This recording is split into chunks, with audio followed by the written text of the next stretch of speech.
Oh my gosh, welcome back everybody to another episode of Geneset Rising. Hope everyone had a nice summer. How are we all doing? Where am I? What is this place? What's Geneset? Geneset? I feel like I've never left. Okay. That's what I like to hear. Well, welcome back everybody. Last time we finished off by finishing off the big bad Golden Greg, courtesy of all of you, but Rowan dealt the finishing blow. Good job, Rowan. You guys wanna just take us through the episode? Yeah. The things that Brittany's got happened? his steel vault up there. Why don't you? I never forget anything, but I love hearing about what you guys remember. Just I remember everything, of course. Because Trevor, while one was dealing with this Golden Greg guy, and Tisella was helping him with that fight, and there was that other guy who's the kind of like the snake guy. He's more of a freaking snake of a man. The Zilch. other one, Zilch. Just his name just freaking gives me snake. They were dealing with that whole situation with the captain, and we were on the other ship, and we were trying to grab the doohickey, the thingamajig, the thingamabob, the ether converter. The ether converter, that's right. And I successfully wiggled my way in and withdrew it. And then I believe I convinced, or I tried to convince Tyra. David Rain. Yep. Her and the other guy. David Rain. Yeah. Reinforcements and to work together as opposed to fighting it out over this Etherworks thing. Doohickey thing above. It's all in my notes, of course. Yes. That you're totally reading right now. Yeah. It's just my table's not here. This is the wrong table. I haven't carved. I'm in the wrong house and Yeah, things no carvings, right? Yeah. Okay, we'll cut you some slack. Thanks, I appreciate it. Golden Greg got his ass whooped, and we found out he's actually a little dwarf in there. Whoa. Brother to a certain captain. Yeah, but once we got that all figured out, we went over to the house, and then we all kind of crossed the T's, dotted the I's. And now we're headed back. Now you're headed back. Back to port. But not quite. Not quite. We're not heading back just yet because we're actually going to flash forward. Oh, no. To a time in the future where you all find yourself within the cramped and humid office of David Rain. You're in there with a ton of other people. Place is packed. You find behind his desk is obviously David. He's all cleaned up. He has a bandage over half of his face where his eye had been removed, sort of somebody attended to his wound. And he's sporting kind of like this large white fur coat and like a white cape. He's standing behind the desk with his assistant, a pale woman with beady black eyes and long black hair. Her name is Hayata. You guys had met her earlier in the campaign. She had given you a little tour of the Highwind Core building. And then also there's the Badger merchant lady Tyra, aka Goldcoin, as well as Chain Dillion. If you guys remember, a shy Highwind Core cadet, and he kind of like peeks up and gives a little wave to Tisella. He's like a delivery boy. You notice that him and Hayata both have a little bandage on the side of their temple. In the room, there's also Captain Baltimore Clipper. He's looking a little worse for wear, but he's never slouching. There's Haggis Dillion. I don't know. Who is he? We never met this guy, but he's the chief shipwright at the docks. And of course, there's Porpy Pops. You know, she's a dwarf, also the manager of the Carry On Co. warehouse. Okay, wait, here we go. You guys know this one. There's the warm-smiled and voluptuous Nan Babaya. Next to her is Barge, the large and in charge Frarge. That's short for frog.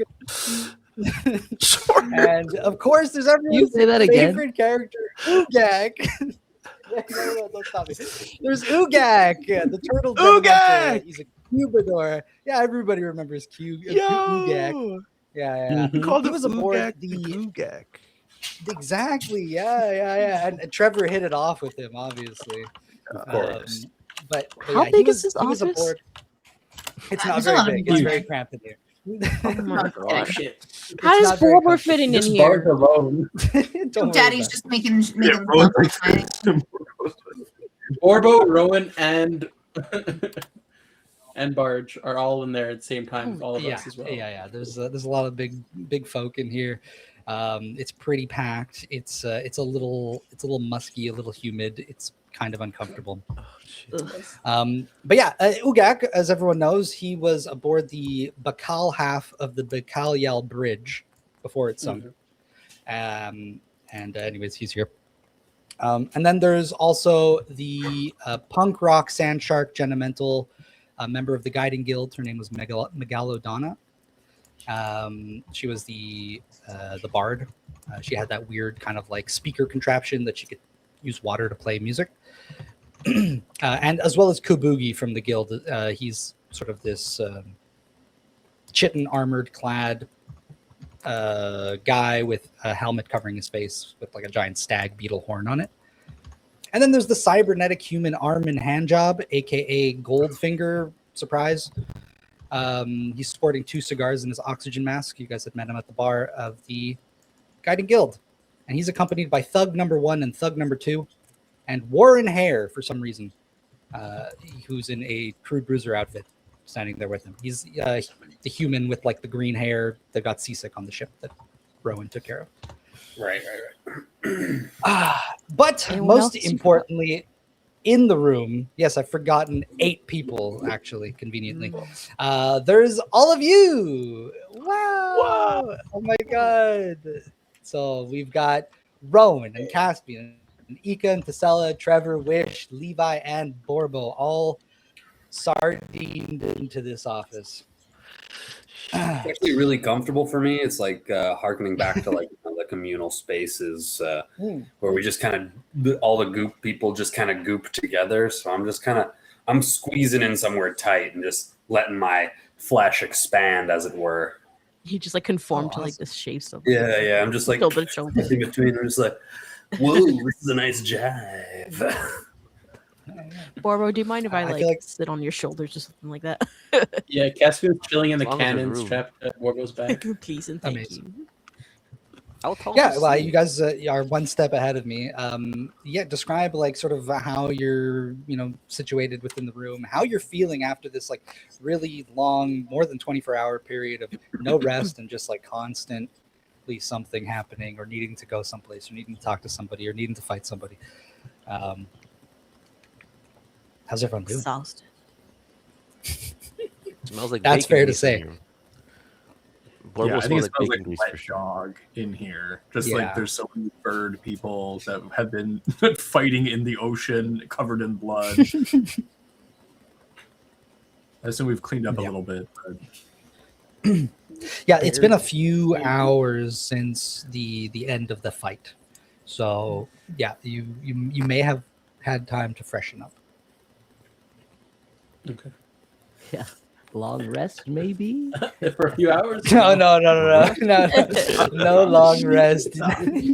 You wish. I do. And what I wish for is space. So I'm gonna climb up and kind of sit and meditate. Somewhere Ceiling? high up Damn. on the wall. Making use of our vertical space. Okay. There's a bookshelf. Perch on top of the bookshelf. I think just like 7 feet wish. Yeah, I got a little mandible, you know. On I'm the like bookshelf, pressed up like a not bug. hit. Yeah. He's on the bookshelf, but all the books are not on the shelf. Just like starts knocking them down like a cat. Makes room for himself in the bookshelf. Yeah, I think just Rowan's follows sitting like a dog, like on the ground, like just trying to take up not a lot of space, wings folded in, looking around, and and I think you said this is David Rain's office. I assume we're all looking over at David Rain, kind of expectantly, just kind of like pressed out of the way. Yeah, and in this moment, he looks just about ready to give some sort of speech. But before that speech, I would like one of you guys can decide amongst yourselves, to roll me a d8. Does anyone have luck that they want to maybe? Or about roll the d8. I have a Lego dice. Maybe that's. Oh, he has to do it. All right, here, guys. I might crash though. Let's see. Oh, no. Fantastic. All right, a 2. So we are going to flash back to Levi aboard the Curio Nimbus. Shortly after the fight, after everything had settled down, some of the Curio crew members have begun cleaning the deck as the ship slowly begins to make its way back to port. Bodies are sort of being collected and placed neatly below deck. The blood is being scrubbed off the deck. The fires are being put out. But most importantly, loot is being collected. Yes, you read my mind. So actually, at the end of last session, I do believe I had distributed some items, or at least told you about the loot that you had gotten. I wrote there were 6 fucking rings, brother. 6 rings and a golden emblem. And a golden emblem amongst the And a golden emblem, yes, exactly. Did I mention how much gold there was? I don't think so, because I don't remember. All right. Well, there is a lot of gold on the deck. Like, you're taking kind of these like deck scrapers. They're not really brushes. They're just meant for like getting off like barnacles and other types of things off the ship, and literally scooping up like a shovel and pouring into bins some of these gold coins. Some of the crew members are quite eager, and you have managed to collect, as you're doing this, about 2,000 gold pieces, and I will allow you to distribute this 2,000 gold amongst the rest of like the party as you see fit. And yeah, there are the 6 rings, which I believe I mentioned. Each one is We're not seeing a based- double or that. We're not seeing a freaking little. Of the 6 rings, each one is a different element, and by wearing the ring, you can change the damage type of your attacks and spells to whatever the element of the ring is. And then the golden emblem gives you +2 AC, but if you take damage that exceeds half your total HP, the emblem breaks. like in one hit or just in general? In one hit. Okay. Current or max? Max. Okay. Half here.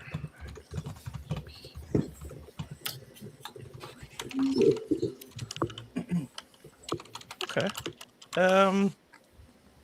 I'm probably I'm doing most of the sweeping myself. I'm not trying to delegate or accept help. Like, I'm sure other people are taking gold for themselves. But if like anybody from the party or anyone wants to like help me, I'm just like, it's all right.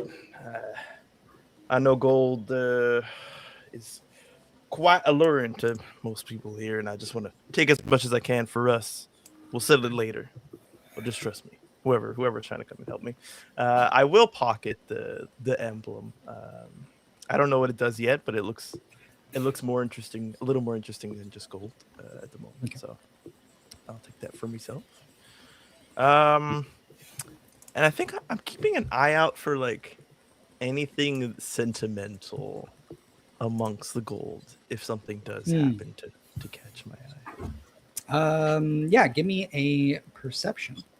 Yeah. Is there someone I don't hear? Me? What do you mean? Who's Larissa? Peter talking to? Oh, Oh no. Oh, do you not hear uh-oh. Siege? Oh, in VDO, you have to refresh. Oh, Because I can okay. do CG. I was wondering where he was. Okay. Be right back. I'm just talking to myself here. Can we get a sound check on stream as well? Are we not on stream? Oh, he means like check if CJ's Hello. like audible. Oh on stream. yes, if someone can. I see in VDO that his voice is coming through. So it should- Bibbidi bobbidi boo, bibbidi bobbidi boo. Oh, shit. I hear him. I hear There he Siege. is. yeah, Hey. Okay. yeah. Everyone's volume seems to be coming through.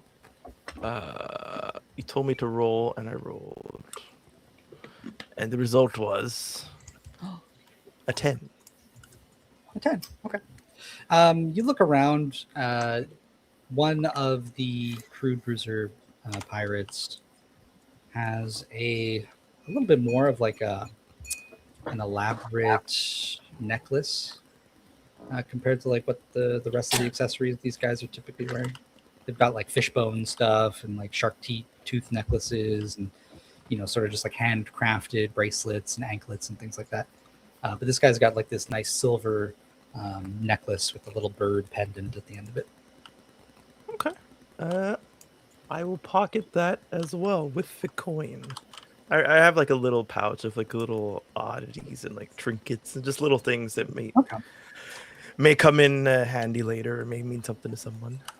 So I'll take that, and then I will divvy up everything pretty equally. I'll figure it out later, but like basically everyone will get the same, and if there's anything left over, I'll take that. You can. Whatever 2,000 is divided by 8. I don't have the brain power for simple. All right. So everybody can go ahead and add whatever that value is. Yeah, and so as you're doing that, as you're finishing up the looting and cleaning up. Fuck. Sorry, everyone gets 250. Oh, what do you mean? Like, Thank you. It was He like wanted if to it wasn't have going to be a extra clean so that he number, could I was pocket going to it make himself. it. Yeah. I see. Gold, right? Gold. Oh, hell yeah. Very generous. Close by to you, there's also Gilbert and Larry, the two other of the crew members. And Gilbert, as he's kind of filling up a bucket of gold, lifts it up and gives you a good little shake, admiring the weight of it, and goes, I could probably open a restaurant with this money. Not a half bad idea after today. Looking to settle down somewhere? Maybe a restaurant on the ocean, though. Might need a bit more gold than this for that. Listen, I don't know much about getting gold the right way, but if getting gold is what you're looking for, you can always reach out to me at a later time, and I'm sure we can figure something out. Oh, well, Levi, thank you for the. I didn't think you would make such an offer. Well, I don't know if you've seen what we've just been through, but I'm not in a rush to get back on the sea right away and go to the next kerfuffle. So if something can keep me occupied here for a little while, I could be persuaded. Yeah, well, to be fair, I don't think we're going to be leaving anytime soon. Even better. Well, when all's said and done, maybe come back to you with the idea. Maybe we could start. And of course, I would get a portion of the, Well, of course, Levi. Of course. All in due time. All right. What about you, Larry? Are you going to join us? And he kind of just like looks up and goes, huh? Yeah. I can flip a burger. You're gonna have a restaurant out in the water, and you think the first thing you're thinking of is flipping burgers. No, Fish he'd be burgers. the dishwasher. He'd be the dishwasher. He wouldn't be good. That is a noble job, my friend Larry. Oh. I mean, yeah, I can clean. I can also flip burgers. Hey, one man's scraps is another man's dinner. That's what I always say. Well, that's what I Always said. the wisest, Levi. Always the wisest.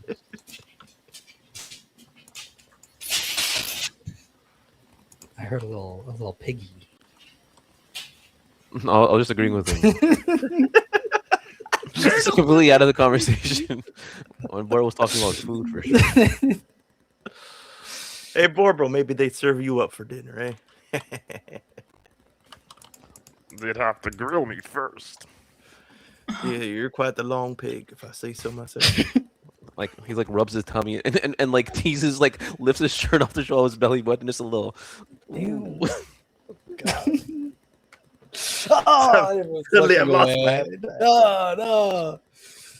Why is it reddish purple? Oh God. We call All that right, well, slappy sear. And with that glorious vision, we'll end that flashback. All right. Wait. Was Borbo Uh-oh. king tucking in that moment? I just need to know. What's a king tuck, bro? Never mind. Tucking is weird. You put yourself into a corner there, sir. Never mind. It's okay. King tuck. Don't worry about it. I'm googling it right now. Hold on, man. I feel like there's a team for Hexworld. Danny Phantom. King Huh? Tuck. Danny Phantom. Is that like a Bro, villain's no name or way. something? Oh, Bro, there's a guy from Danny Phantom. There's this guy. Hold on. I'll Yes. Danny Phantom was a fire. that show, is fire. that is what it is. Yeah. Okay. I'll post him in the Wait, chat, is this guys. not a thing? Oh, the fuck? The King Tut. Okay. Can someone roll me another D8?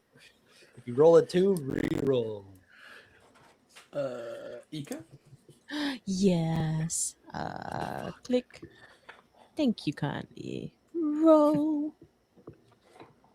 I said. Roll. Do I have to fucking restart this too? Come on. D8. Oh, I saw your roll, by the way. You did? Oh, it's lagging. Damn. And sometimes it lags. Whatever mine. Yeah, rolling to everyone. Roll. Holy shit. Fine. We'll refresh this too.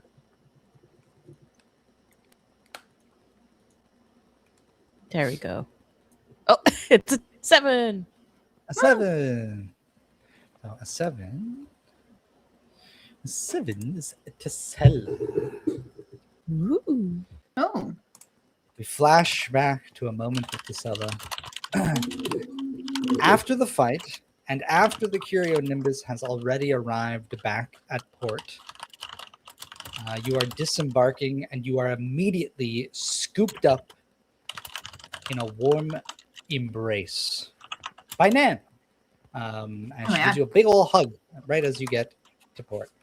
Oh, Tasella, you're all bruised and battered. What happened to you? Let me heal you. And she's going to heal you. Good. Please. Thank you. Because I am actually destroyed. All right, so you're going to heal for 12 HP. Thank you. Oh, it's not much, but should feel a little bit better now. She sells them like big, not like actually because she's like, you're embarrassed. Basically, that you're embarrassing me, but like, no, that's thanks. I'm fine. I'm fine. We won. We won. You see? I see that, and she's looking like frowning a little bit at the front of the ship is kind of just like covered in a spray of blood. Quite the victory. But all that's taken care of, I hope. Yeah, and you know, he was a bad guy. We had to stop him, and Wish was so far away. So in my notes I have that, and you can tell me if this is actually a thing that occurs. Oh shoot, where did the note go? Because I was really excited, but my notes are out of order. Tasela is going to nap on Wish. Tasela will ride the hawk to ride back to Wish. So I'm hoping that this hawk is just chilling nearby, because it's very clearly his hawk. And yeah, he was there. He was there. Was it a hog or a bird of paradise? It was a bird of bird of I don't know. I paradise. wrote hawk down. It was a hawk. My familiar bird of paradise. Did you say hog? Hawk. Oh yeah, it's a Warbird hawk. hog. Yeah, of course. Yeah, the bird of paradise is there. How long does your spell last, Chitty? I mean, I'm assuming it's a fine familiar spell, right? Yeah, pretty sure just Fair. laughs. I just can't like look through its eyes if it's 100 feet away. Hold on. Yeah, I mean, actually, you know, regardless of the rules, the familiar can just exist, you know. Yeah. But yeah, it's there. It's actually as soon as you got scooped up, it sort of landed on Nan's head and is just sort of perched in her lizard frills. Yeah, and so like kind of incessantly, she keeps like licking her thumb and like rubbing like dirt and like blood off of you. Yeah. Now, okay. Oh, all right. But listen, while you were gone, actually, quite a lot has happened. I'm going to have to. And she kind of looks around the port, and you see that there's like a large collective of Genementals and other groups of people too, like the fishermen and merchants and stuff. Everyone's sort of like all congregated here. There's quite a bit of hustle and bustle going on, and she goes, "With everything that's going on and with the dangers of the island, we're gathering everyone together to evacuate them from the port." What? Mm-hmm. Some of the guild members are already gathering people up at the guild, and they're going to be taking groups through Terra Frenetica. Where do you want to go? I don't understand. Who's going to take you to what's happening? Since when do we run? Well, This is our home. I mean, we're not the ones running to sell it. It's the others who can't really fend for themselves. And there's only so much that you and I can realistically do. We're going to bring them to Arvo Delera and underground to the Hearth Root. There's a city there. It should be much safer than here.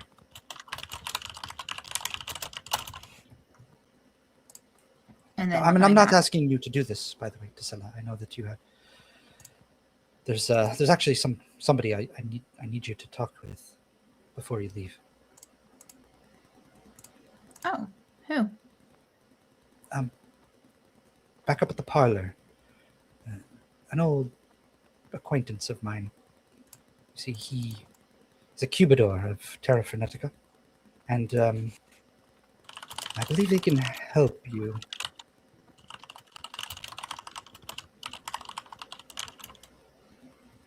Is it? What kind of vibes am I getting from like? She's a little concerned for you. As she give me an insight.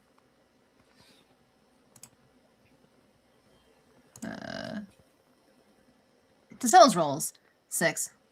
Yeah, I mean, you just kind of like yeah, she just seems a little concerned.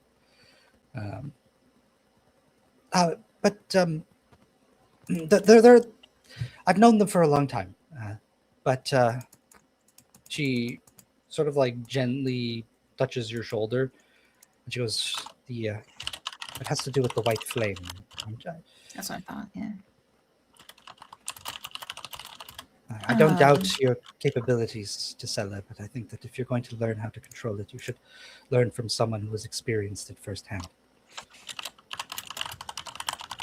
I think is she still holding Cicella, or Cicella's gonna start Oh yeah, no. flying on her own? Yeah. It's really weird because one of my new friends actually kind of has the same feeling. We have that, and she as I'm also grasping for words, but she's like, we're fire. We're both. I think we both have the white flame. We're both. There's a bond, and I feel it when we're fighting, and it's there. Well, I'm happy to hear that you have someone to share that with. But all the more reason then to meet this person. For the both of you, perhaps you can teach the two of you.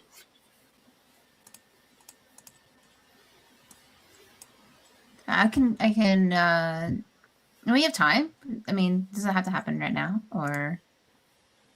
No. Please. I know you're tired. Up at the parlor. Before you leave, perhaps you can stop by quickly. Yeah, that's. You're heading there now? Is Wish going with you? I haven't seen Wish. But perhaps he is.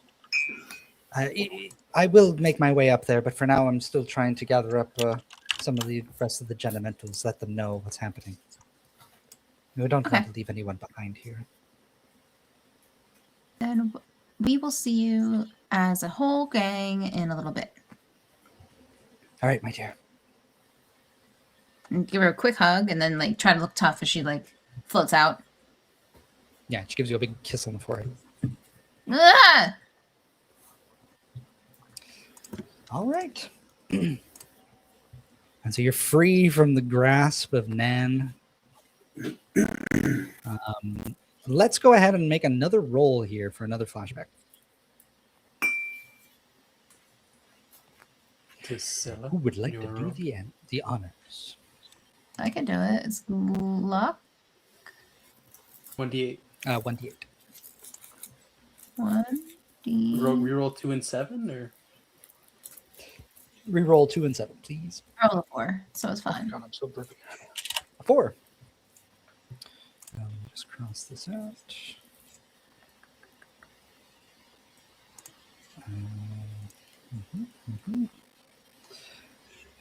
Okay, number 4. We have Rowan.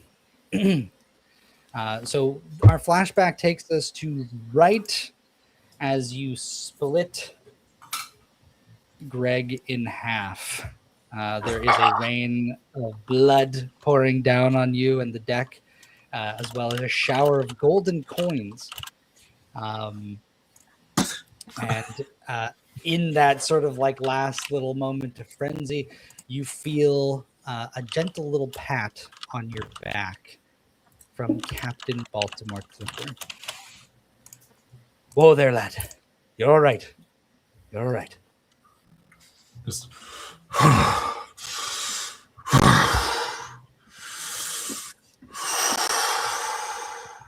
easy now. Let go and drop the body.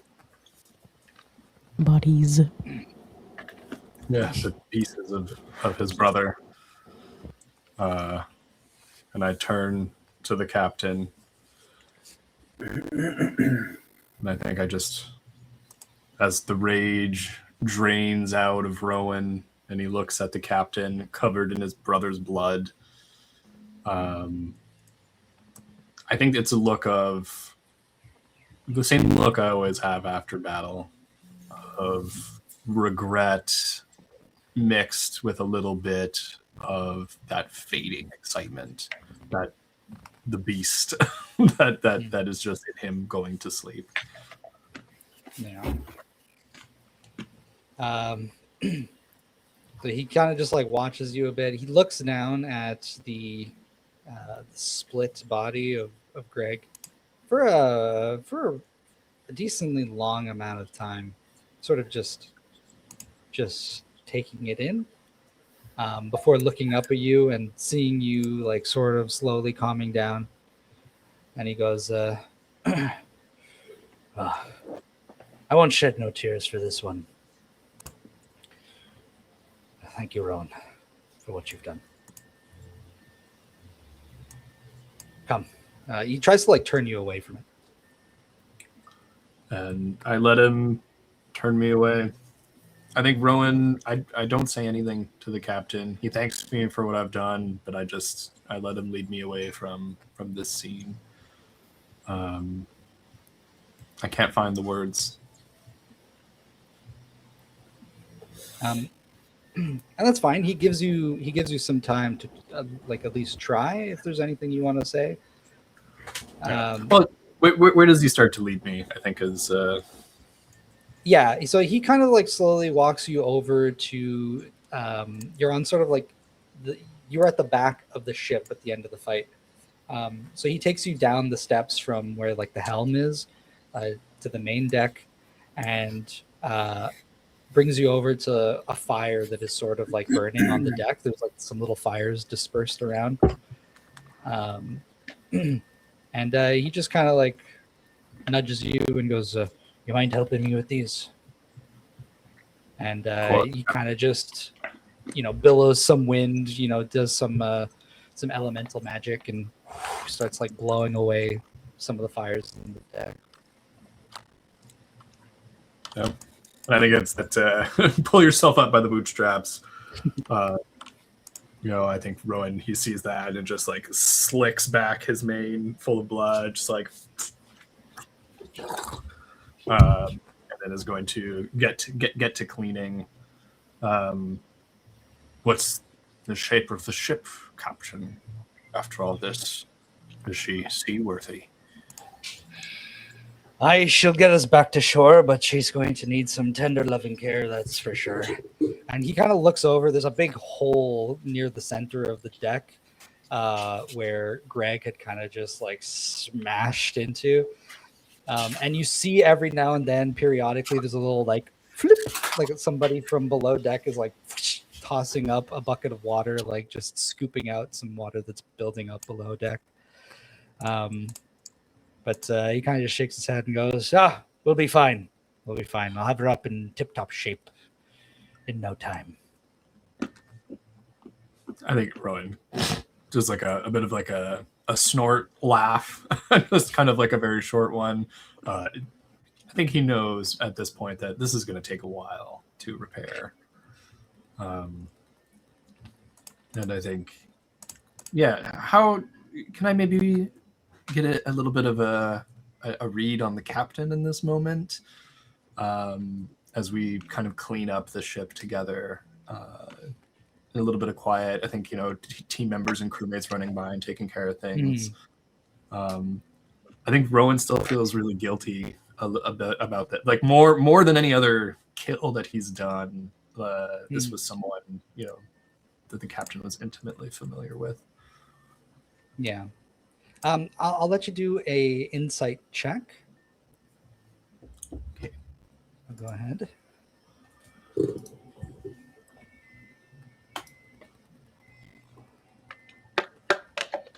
That's a 22. Holy moly. Well, it's abundantly clear to you the captain is still processing the idea of his brother sort of just being killed in front of him. You also notice that there's like a bit of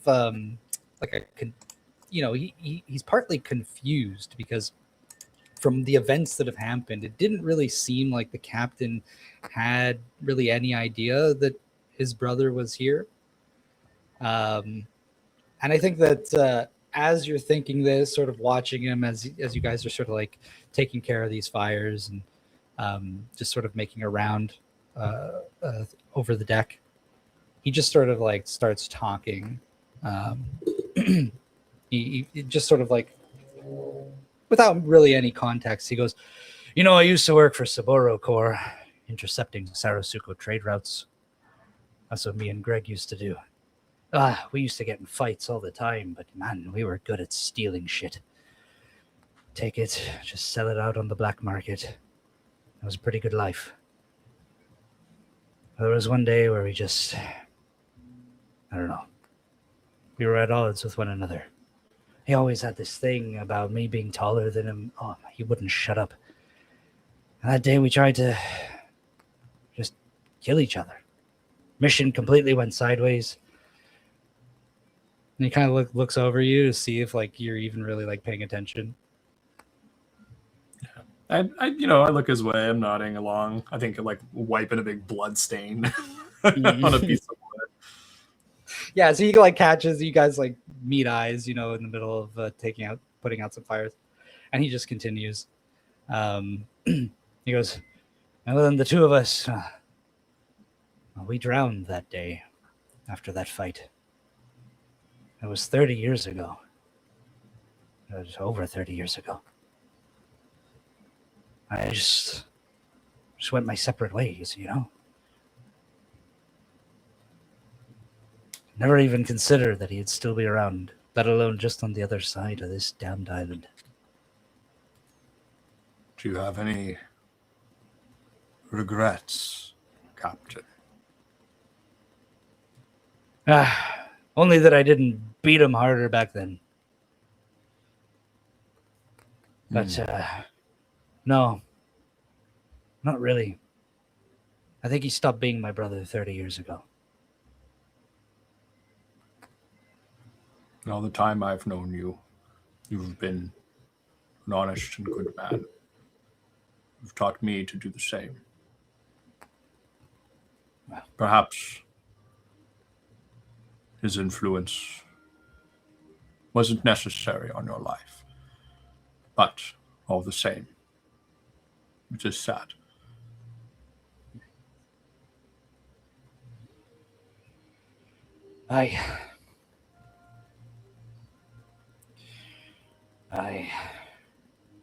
It is a bit sad. But there's too much to be worrying about. We gotta get these little scallywags back to shore. I don't think they're doing so hot. God Yes. damn. And you see, kind of like he just realizes that, like, I mean, with that 22, you basically like know what he's thinking. All there's a few crew members that passed away in this fight, and now he's just thinking like in the aftermath of that, as it's sort of just like dawning on him. I think now he's finally like, you notice maybe like one little tear as he's sort of covering and rubbing his eyes. Yeah. Ugh. We will all take a break when this work is done, Captain. Perhaps it will be good to simply breathe. Oh, I'd like that, Ron. I'd like that. We'll be lucky if we have any sort of rest. It's going to be a busy few weeks. And he kind of like goes up to you, and now that all the fires have been like put out, and he taps you on the back, but this time with a little bit more force. And he goes, "I don't think word's out just yet, but David Rain wants to rebuild the bridge. I think he's trying to get people out of here, or at least give them an option. So we might have our hands full." I think Rowan frowns.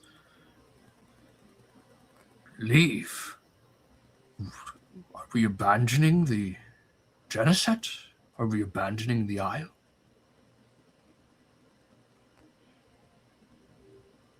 Temporarily, Rowan. I think it's necessary.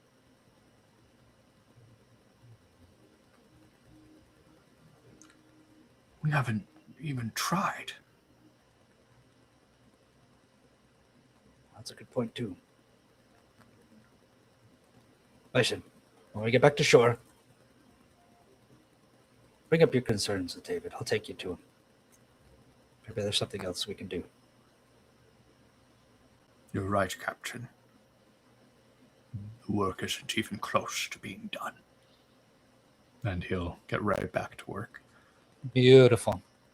So that's where we'll end this flashback. So Brent, go ahead and roll another d8. All right, Captain. Let's see here. I have a d8. 6. 6.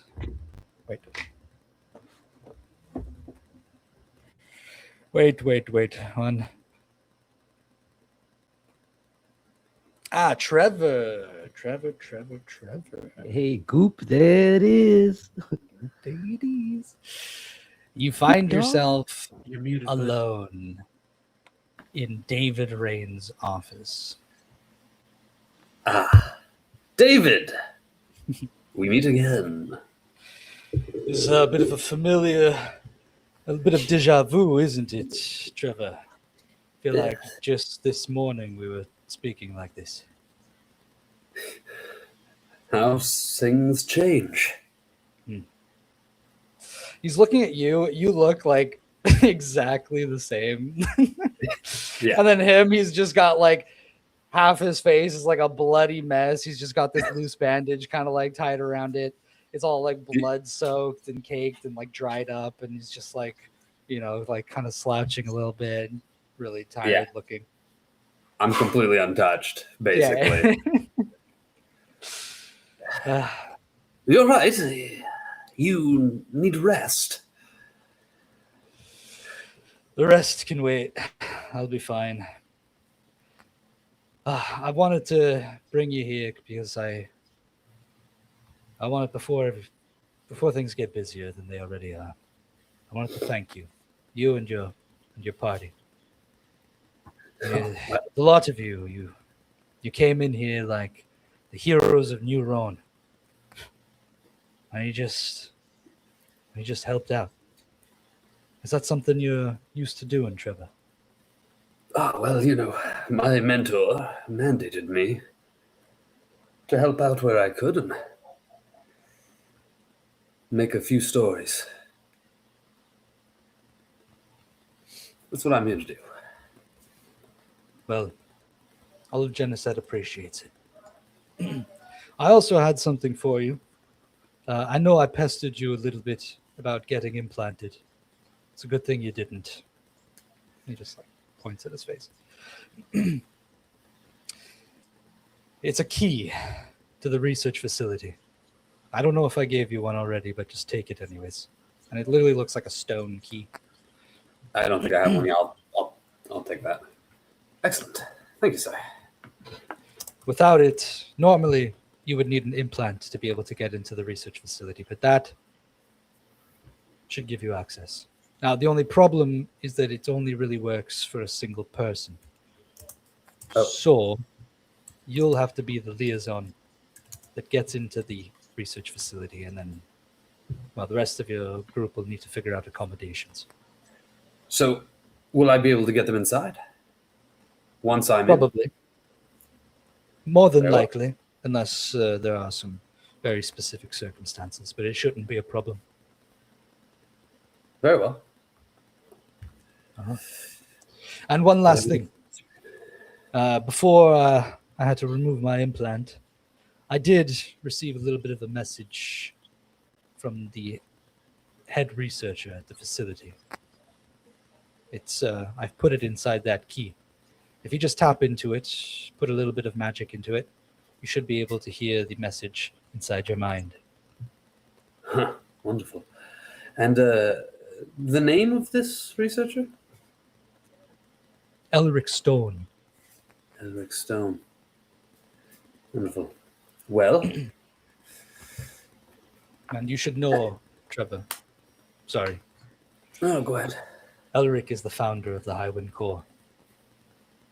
Ooh, of course. That's why the name sounded so familiar. Right.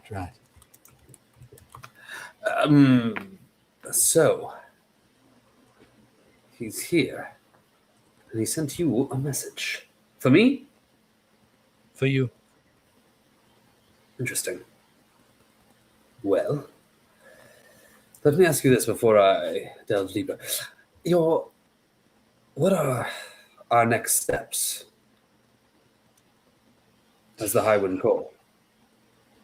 How many of us are left? Here at the port, there are only 12 of us, unfortunately. There's been over 30 casualties. Worse than I imagined. Only a few were able to remove their implants before they became catastrophic.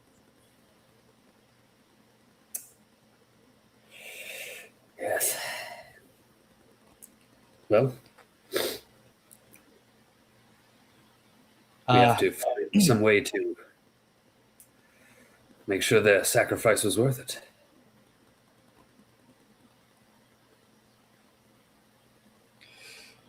Yes. He kind of just like nods at that. He's not really like. You say that, and he's just like, yeah. So you have no next steps. Understood. Very well. No, for you, Trevor, no next steps from me. But I don't doubt that message might give you a little more guidance.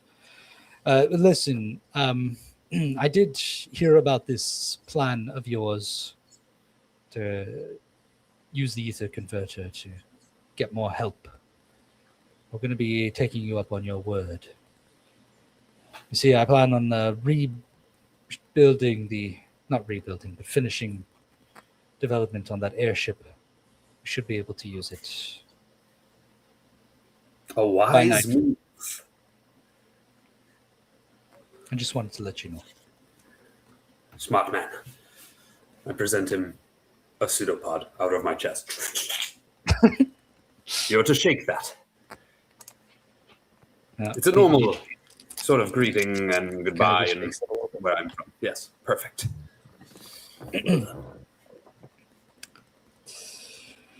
Well then, Trevor, I've sent out some. I've sent out some cadets to go searching for the rest of your party members. I'm gathering up quite a large group of people here, just to make sure everyone's on the same page going forward. So if you don't mind, just stick around.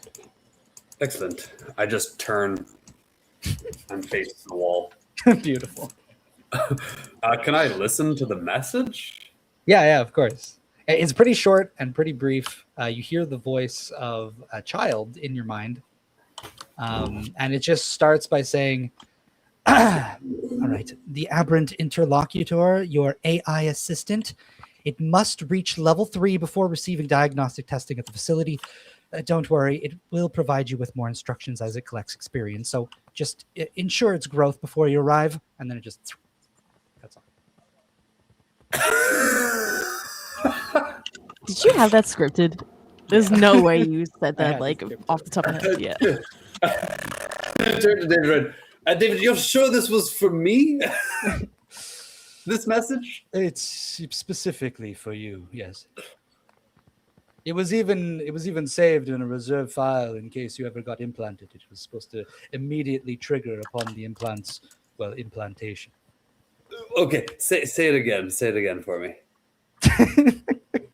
With the voice and everything? Uh-huh.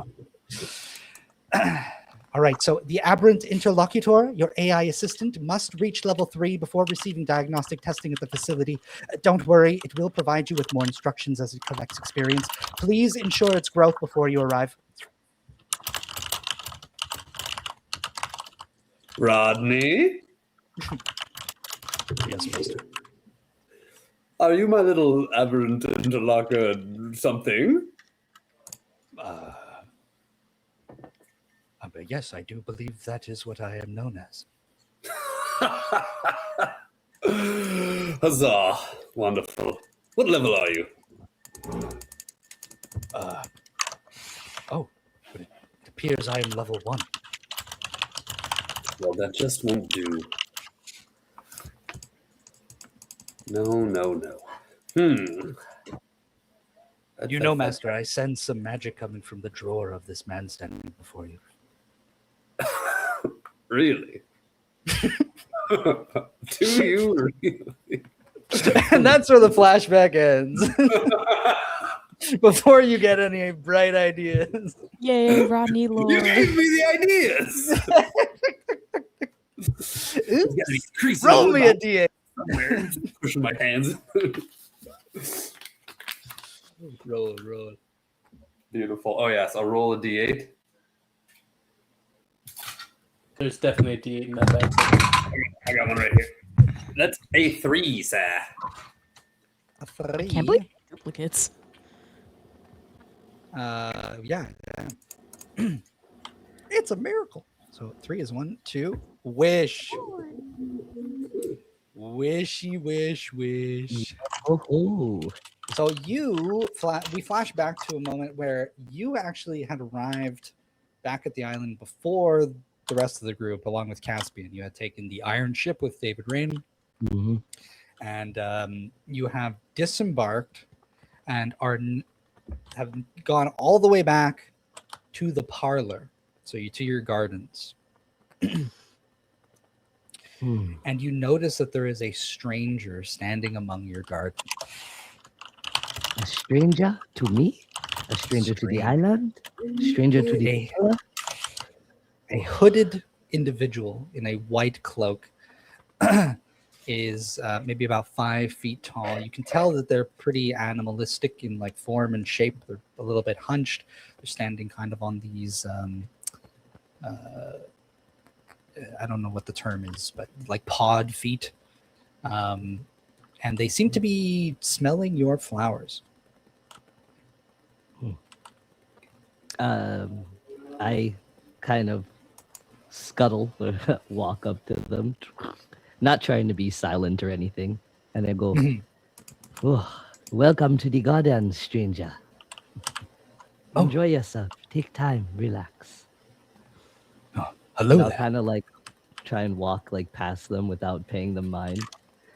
Yeah, you see, like, but even with it's a pretty like sort of loose veil of like a cloak that's kind of draped over their face. You see a bit of their like snout sort of poking through the front of it, but their face is kind of like always covered. And they give you a little nod as you're passing by, and they go, "Oh, is this your garden?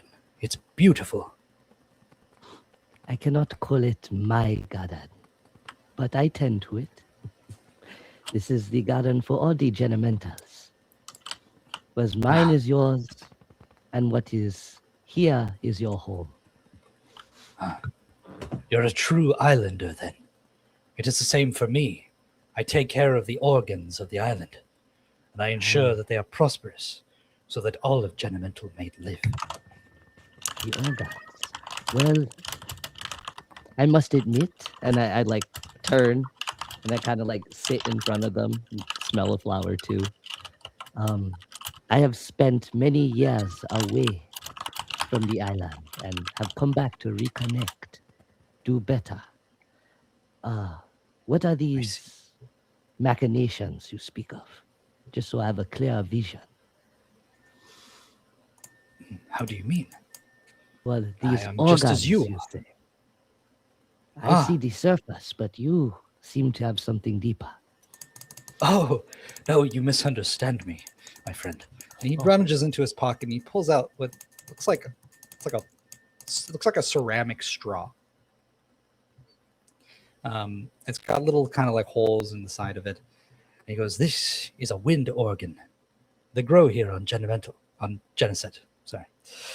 And I tend to them, though normally they're almost 100 feet tall." Oh, that organ. I thought it was a different organ. Yeah, me too. Can these be replanted?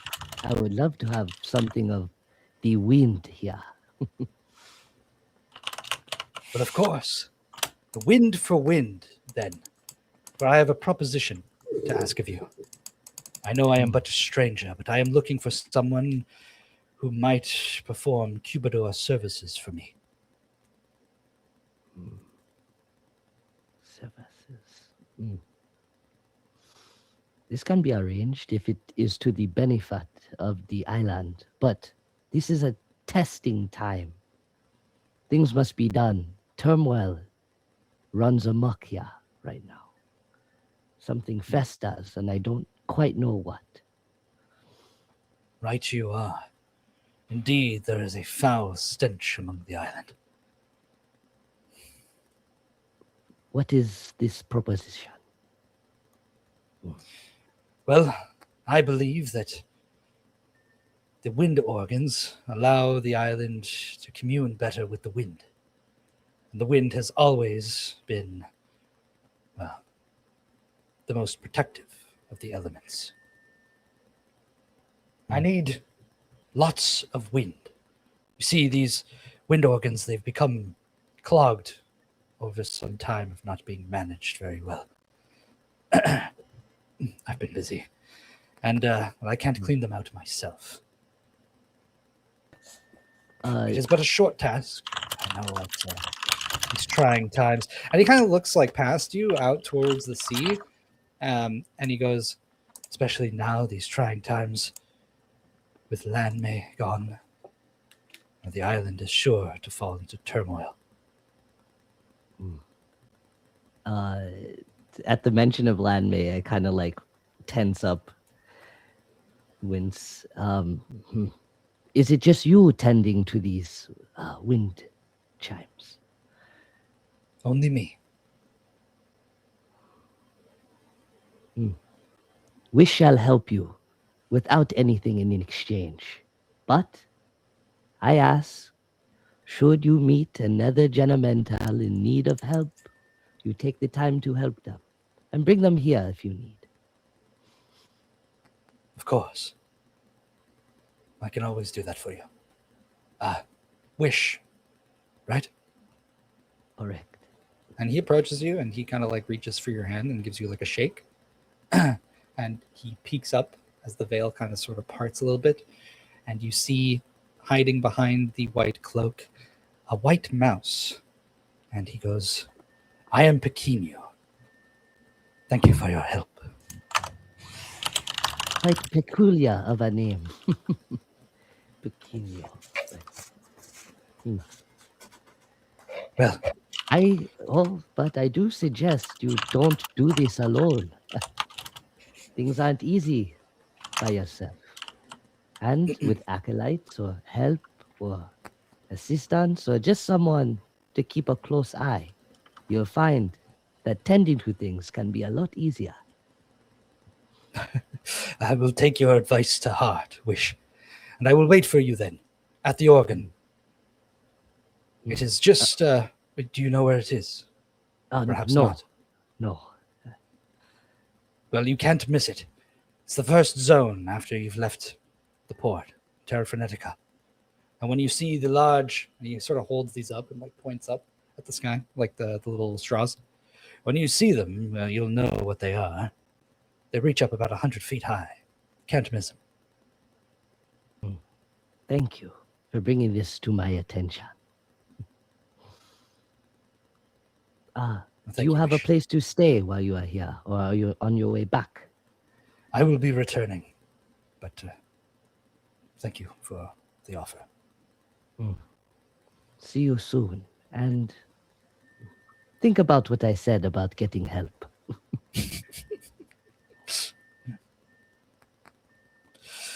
Don't you worry, Wish. If I ever have anyone to bring here, you know I'll do right by it. I hope, stranger. Oh, picking you. Strangers no longer. And yeah, he just hands you the straws. Is there a way to split these or plant these myself? I'd like to try. Have a way with plants, you know. Well, if you have a way with them, then it is certainly better than whatever I have with them. I'm sure you'll figure it out. So I go, hold on. And I like scuttle inside like a side like little gardening shack that I have. And I'll pull out like a little like a little bonsai that kind of like the tips are shaped like hot peppers. And every once in a while they'll like burst up. And I'll be like, a gift. Oh my. What are these again? These are hot pepper peppers? They are hot papa pepper bonsai. Oh. Yes, Well, they're completely sometimes different tending to variation. another flame can help the flame inside.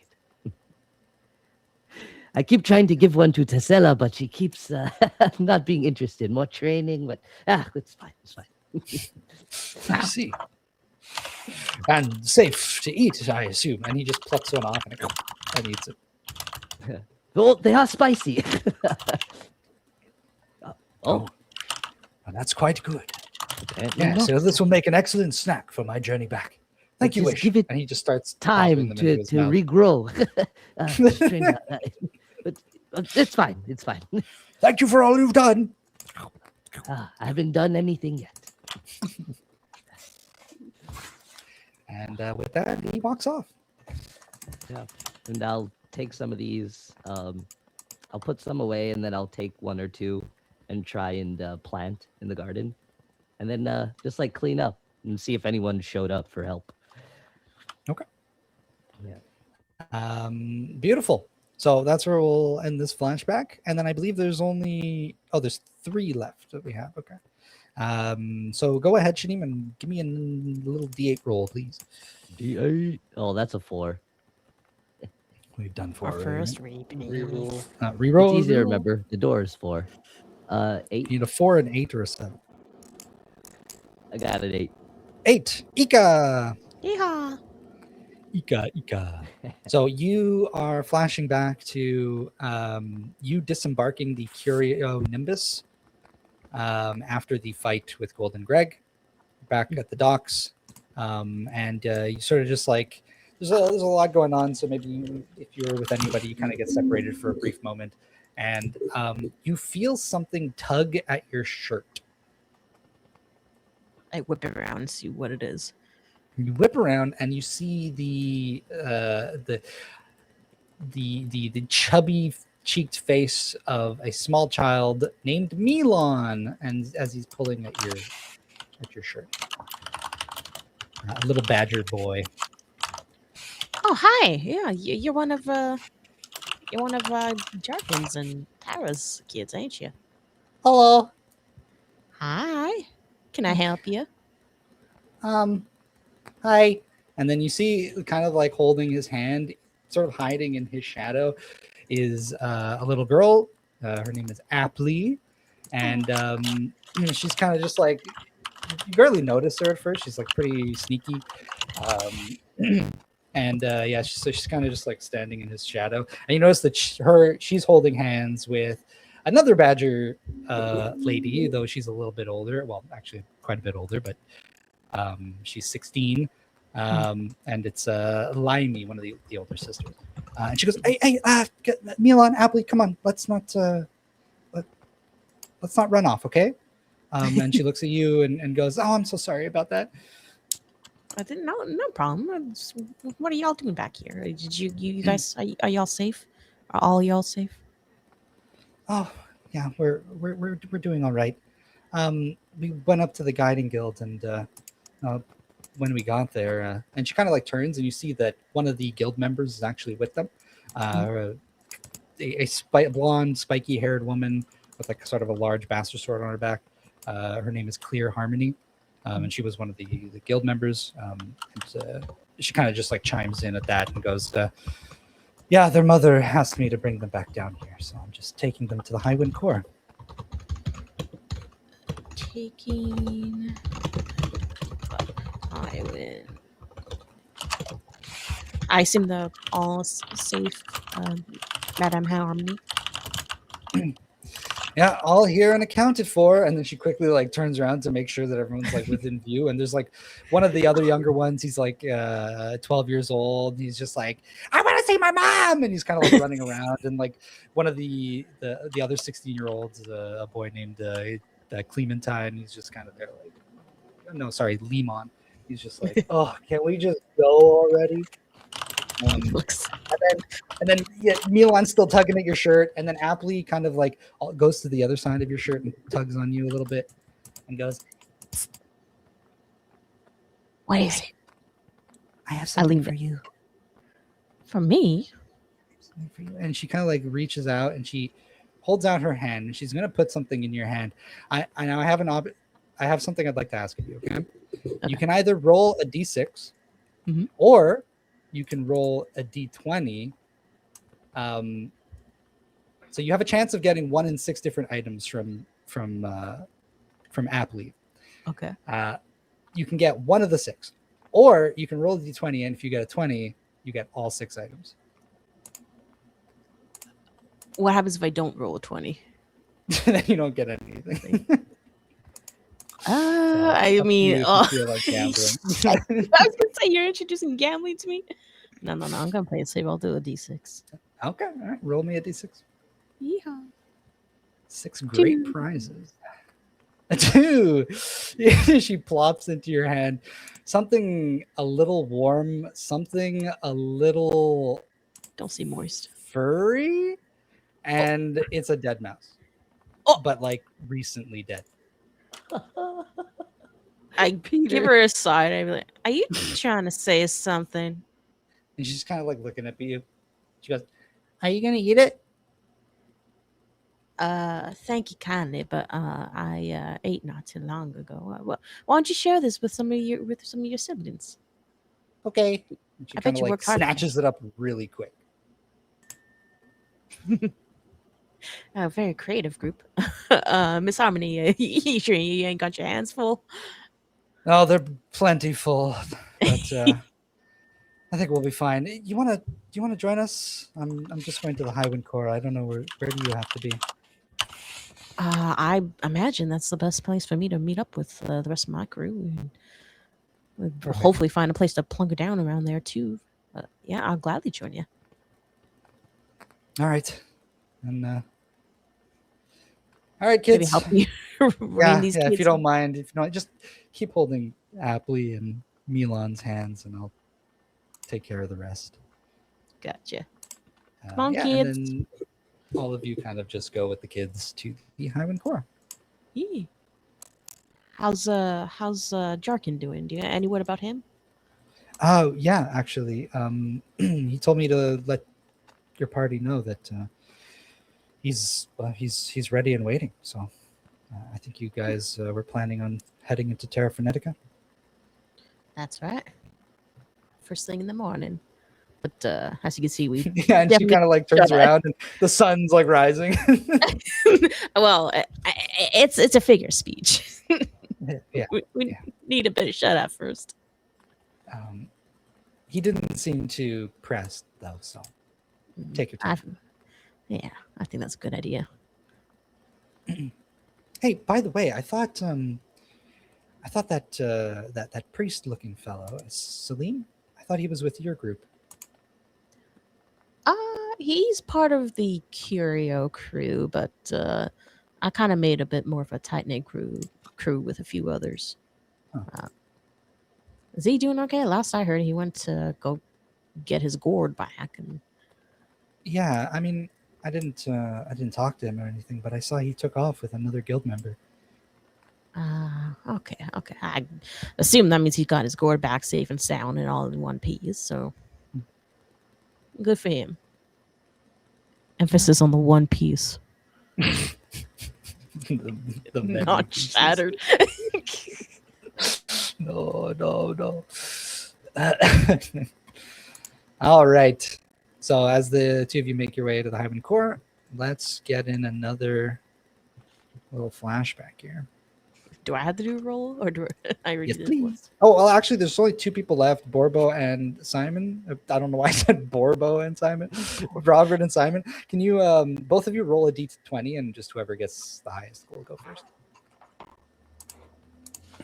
Also, I have a question. Nat 1. Oh! 16. 16. Okay, let's start with Borbo. Borbo, you are, this is sort of around the same time as Ika's flashback, but as you're disembarking the Curio Nimbus, you catch a glimpse of Orsoth sitting at the tip of the centermost dock of the port. It's the longest dock, and I'll zoom in for you here on the He's sitting basically right at the tip. Oops. And he's kind of just like sitting out over the edge, looking out over the ocean. And you hear him call out to you. He spots you as you're disembarking. Hey, Barbo! Wait. So he's gonna stumble his way down to the docks. Okay. As you Hey, make your way what's up? over. Hey, so you're still in one piece, huh? I am the king of the pirates after all. Oh my god. Okay, all right. Under one allure. Might you eat a magic fruit or something? Ha! The sea has no fruits, only sadness. Oh my god. Shit. Jesus Christ, Barbo. There's like a Well, glimmer, you know what? glimmer in his eye. You're not speaking wrong, kid. You're not speaking wrong. Sit down here. Taps on the dock next to him. Warble sits, but is scared of like breaking the freaking because of his weight. No, this is The a edge. massive dock, like Okay, like okay. huge ship's dock at this one. It's you're fine. You're fine. Yeah, so he puts his little legs out and like kicks his legs out. Nice. Yeah, both of your tiny legs are like dangling off. And you kind of just like you hear him gently humming something like when he's not talking, a little tune. You recognize it as the Song of the Sea. And he goes, listen, Borbo, I know I told you that I'd guide you into Terra Frenetica, but it's not going to be possible. I got my hands full here. He looks out over the sea and he goes, there used to be a barrier that protected this place from the elements going crazy. Kept it relatively normal for the fishermen and merchants and the people living here. That barrier's gone. So I gotta calm the sea. I gotta make sure it doesn't just wash everything away. Are you the only person that could do that? Yeah. For now, I think Nan's gonna try and help me. There's no one else really capable of doing it. Aren't there others like you? Yeah, all the others, they're the people who are causing the problems to begin with. Ooh, Warble was interested. But how can I learn without you? He's getting a little sad. Oh, don't worry about that, Borbo. Look, I'll teach you something right now. You've been a little spotty with the Song of the Sea, so I'm going to give you something a little easier. See that instrument of yours? Listen closely. Don't you hear it? It's singing to you, man. Warble's like, Righteous. what, is the conch or is it the? Are you talking about the conch, the little conch? No, he yeah, has, he's or is it talking like the about big ass instrument, your big ass instrument. the fucking crab leg, the crab Yeah. stick, whatever it's called. The horn, yeah. Warble tries to listen, but then his mouth is like when someone breathes really heavy. I think he can't he's breathing too heavy. He's having trouble. He can't hear the song of the sea over his own breathing. Oh, come on. And he grabs the back of your head and then also the front, and he blocks your nose and then pushes your ear closer to the opening of your instrument. Now I hear it. This whole time I couldn't hear it come my own big ass nose. All you have to do is stop breathing. Wow. I never thought that was possible. All right. Well, this is just part one of your lesson. First, you gotta listen. Second, you gotta mimic. Go on, play the tune. And he starts whistling. That's sort of guiding you. Warble, instead of using this instrument, because he's listening to it, I'm assuming, I think he's gonna try to the Mongolian throat voice kind of thing. He's gonna try to replicate the sound of the tune, the frequencies with his throat. So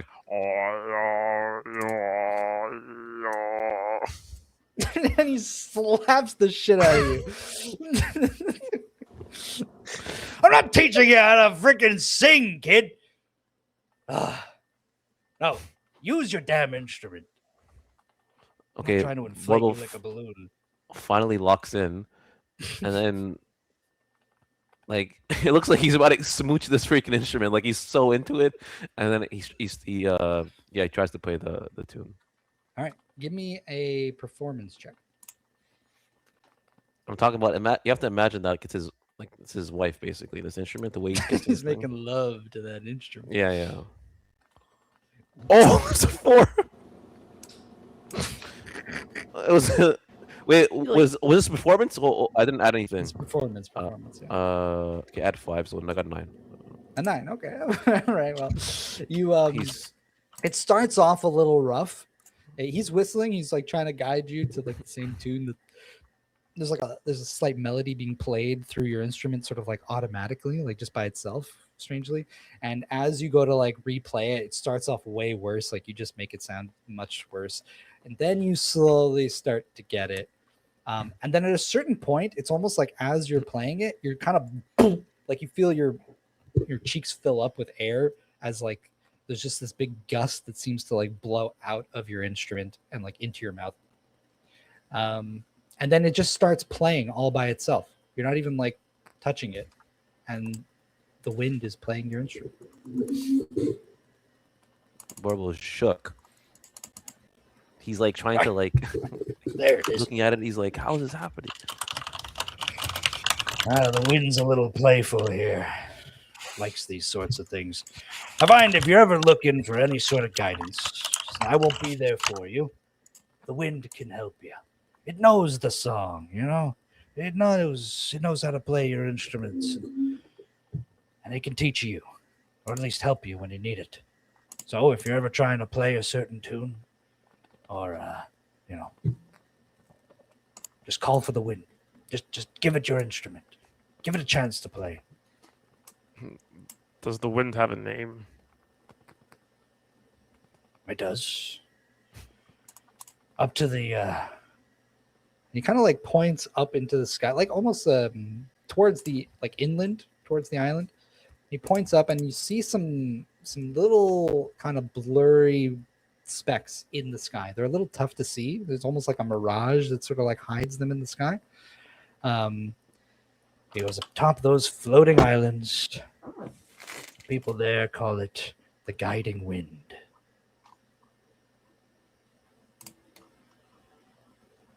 Warble's like his eyes are sparkling looking into the sun too.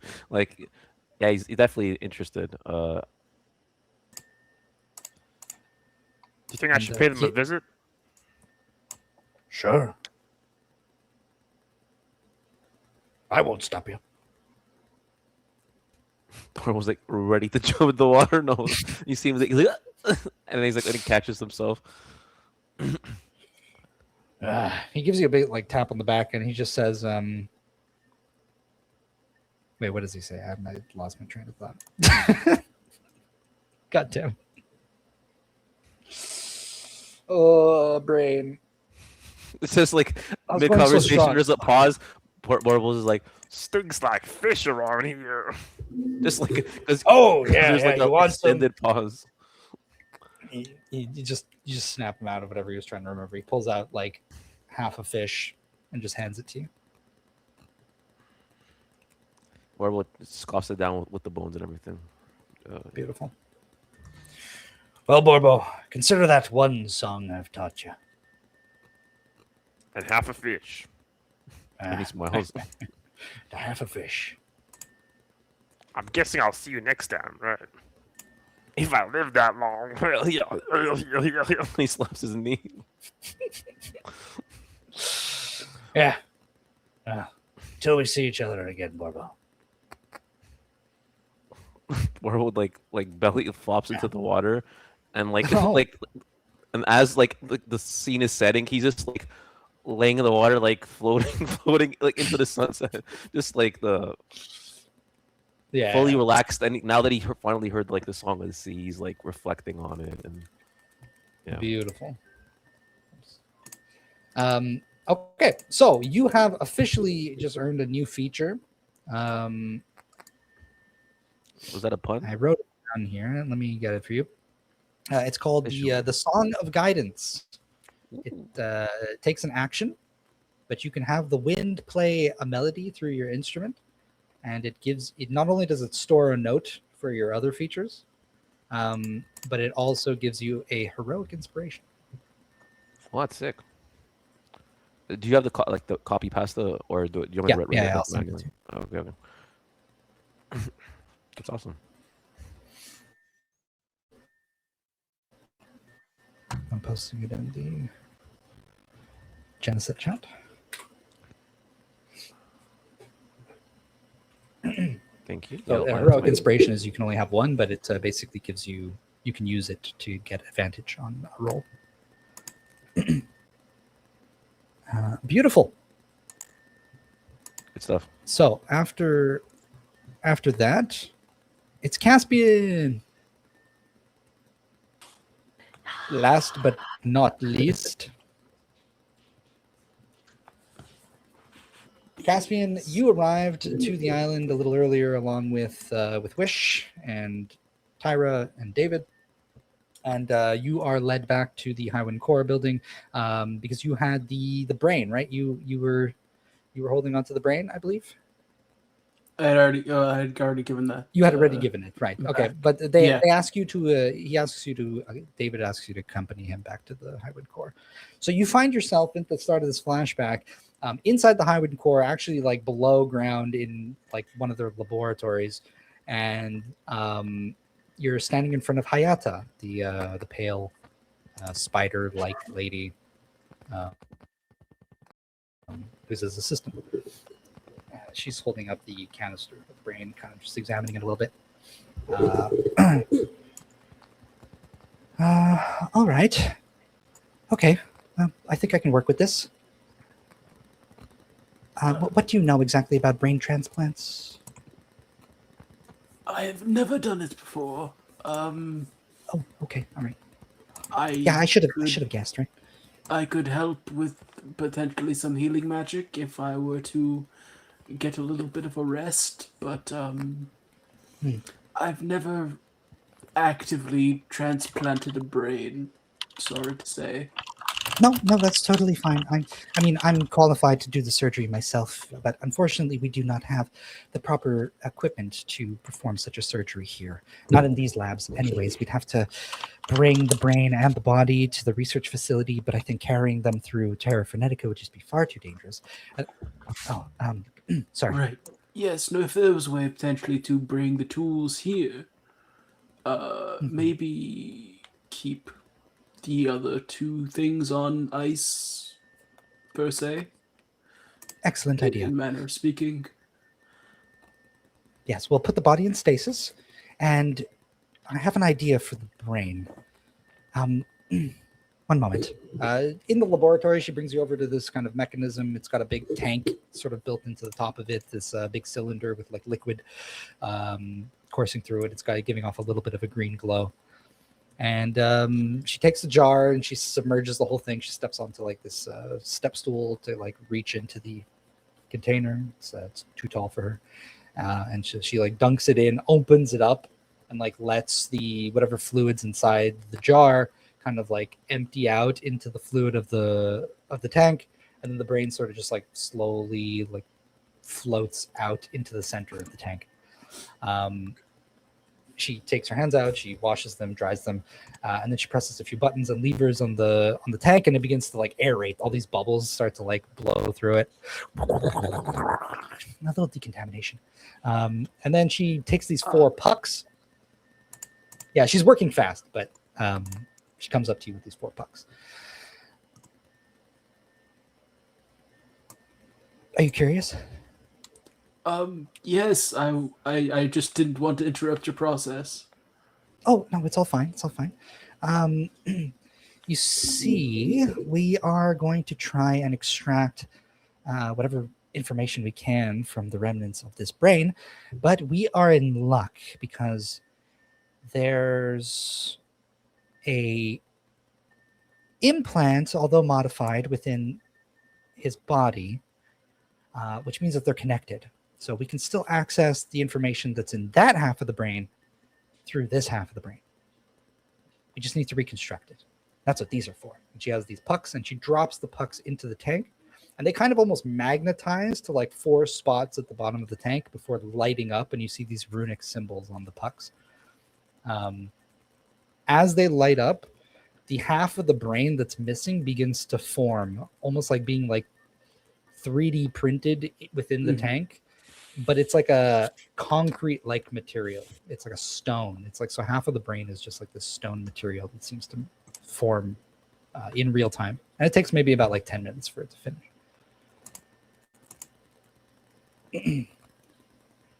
All right. So now we just need to give it a little bit of energy. She pushes on a lever, and you hear some like engine begin to whir into life.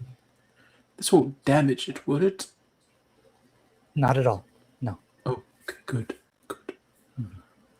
We're simply recalling the physical memory of the brain, rebuilding the shape of it so that we can then prompt the portions of the brain that are in the body. Trust me. Now that we have energy, and then the tank begins to kind of like spin, but the brain remains in place as the tank begins to spin. She goes, okay, we can ask Zippy some questions. Let's start with how much longer did you have? How much longer did you think it would take you to build the airship for Tyra? There's a bunch of bubbles. Oh, well, and a voice comes out of the machine, but it is not Zippy's voice. Oh no. But what were you going to say? Well, because I'm pretty sure he said all he needed left was the ether converter. So once he had that, it shouldn't take too much longer. Okay. Yeah, and then like, do you say that? Or I'm like, oh, he like listens, and then he's like, oh, and then I guess the voice comes out, and he hears whatever it has to say first. Mm-hmm. And the voice that comes out is a little bit robotic, but it just goes, the ship was nearly completed. Only a few more components remained, most important of which was the ether converter. All of the tools required for piecing the ether converter into the airship are at the shop. Oh, well, that certainly makes our lives easier. Okay. And do you know, could you relay the steps for converting the ether converter's purpose from an airship to a microdome? I have all of the plans and details in my mind. Would you like me to list out, starting from the beginning? No, that's fine. That's fine. When we need them, we'll need them. Okay. Did you have anything you wanted to ask Zippy? No, I just wanted to help him have a full brain again. That was really the point of the exercise. Mm-hmm. Yeah, I mean, again, we're gonna have to bring someone here. I mean, if we get that the airship in working order, we could we could get somebody back here really quick. A reputable healer, a surgeon, or somebody with the proper tools. Do you not have relays between stations? Somebody to bring you updates on what's occurring? Is that not the task that you've given to some of your members? You mean here on Geneset or outside of the island? Yes. I mean, I figure that there must be some sort of communication between the headquarters and the research facility. Oh, yeah, of course, under normal circumstances. But right now we are completely communications down. We're not getting through to anybody without our implants. And I see. Well, for the foreseeable future, we're going to have to go no implant until we're sure that they're safe. Right. So back to the old, hand and hoof, as it were. Yeah. Yeah, and we're pretty short on members right now. So, I mean, right now we just gotta, we gotta take responsibility for what we can, what we can actually work on. What's actually tangible in front of us. So. Right. Is there, I don't know if you have these sort of technological advances, but are there no ways of transporting materials from one place to another magically? No, we don't really have that kind of magic set up. I see. Well, I mean, in that case, I suppose you can ask whoever next goes to the Terrafornetica research facility if they mind bringing back the tools. Yeah, that's a good idea. Thank you, Caspian. Of course. Well, I'll try to relay that to some of your companions, right? But if you don't mind, if I don't get a chance to, do you mind just passing along that message? I don't think they would have an issue with that. Thank you. Okay, we'll leave the brain here for now. It'll within the tank. It's safe from any sort of decomposition. So I'm sure David will want to ask it some questions. All right. And well, there were several others in the cabinets back at the Crude Bruisers hideout. I don't know if they survived the fall of the tower, but if they did, you might be able to also reconstruct them as well. Okay. Yeah. Damn. All right. I'll send over a small crew to see what they can collect. How many did you say there were? Well, in one cabinet there were, I think, 9 of them, and there were 2 other cabinets as well. Oh, by the Black Mother. Okay. Well. Yes, there were quite a few. That is very concerning. Yeah. We're gonna send a team over. Actually, you know what? We need to search that whole place and just and gather up everything that they had there, all of their, tools. And I believe that might be for the best. Yes. Keep it out of the wrong hands. Right. All right, Caspian. Thanks again. Well, thank you for showing me this facility. How do I no problem. leave? Actually, if you don't mind, can you just stick around for a bit? David did want to get some people together and have a little bit of a chat, and I think with everything that's happened today, I think it would be best if you were there with us. You can use any of our facilities. We have showers, we have beds if you want to rest, and of course we have a cafeteria with some food, so feel free to eat something. Yes, I believe I will make use of those, but I do need to go back to the ship and just make sure that everything's all right there, and just help where I can, because okay. Well, yes.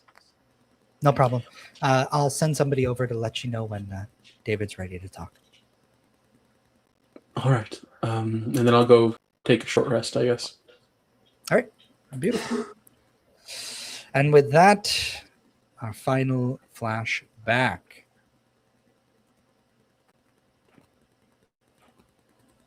Let's go back, or forward, I should say, to David Rain's office. Everyone packed inside.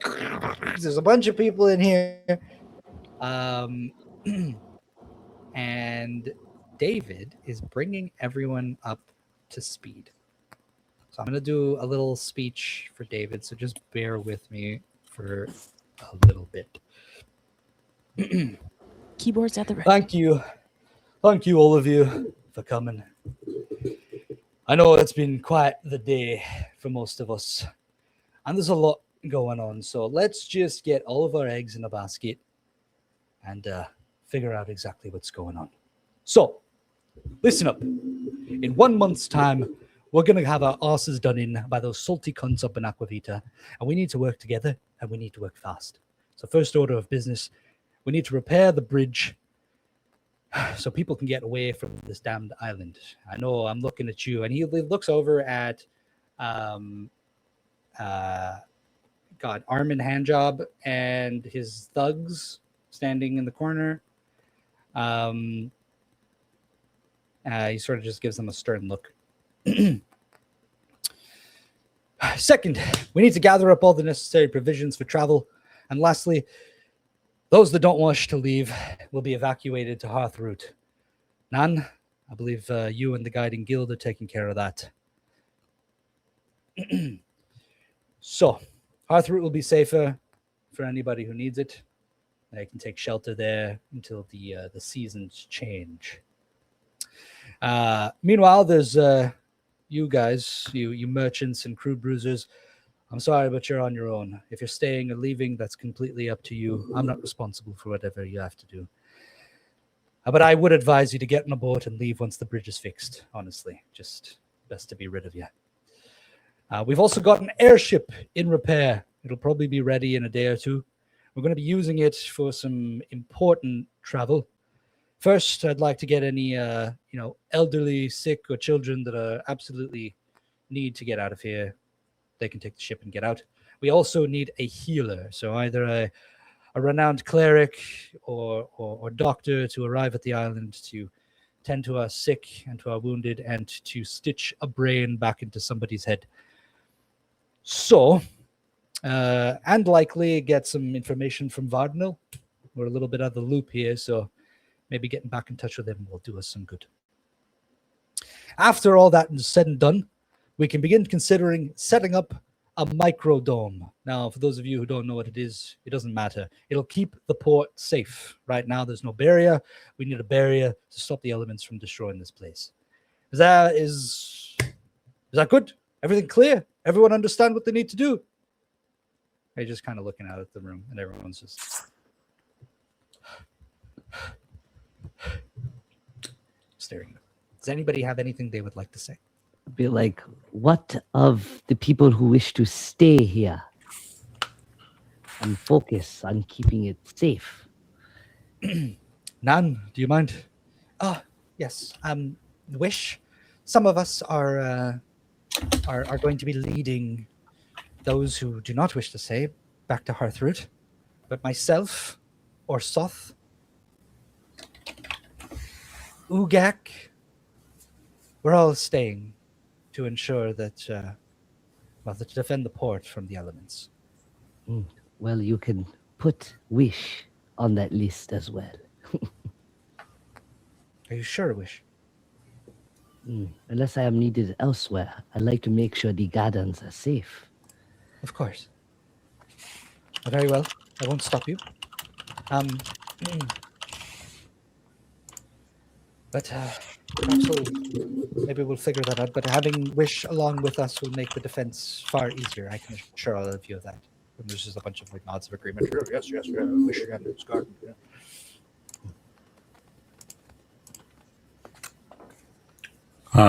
I think Rowan will speak up. Mm-hmm. There's a lot of talk of defenses, but what of an offense, an attack?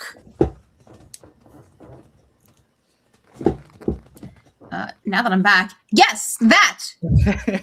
Take the fight to them! Fighting, yes. The Highwind Corps is not concerned with fighting. Look, I understand your sentiment. You don't want to just sit around idly. But that's not our problem. Look, we barely have enough people as it is to make sure that everyone doesn't end up freezing to death. Now, I can't speak on behalf of the Genementals, so Nan, please correct me if I'm wrong.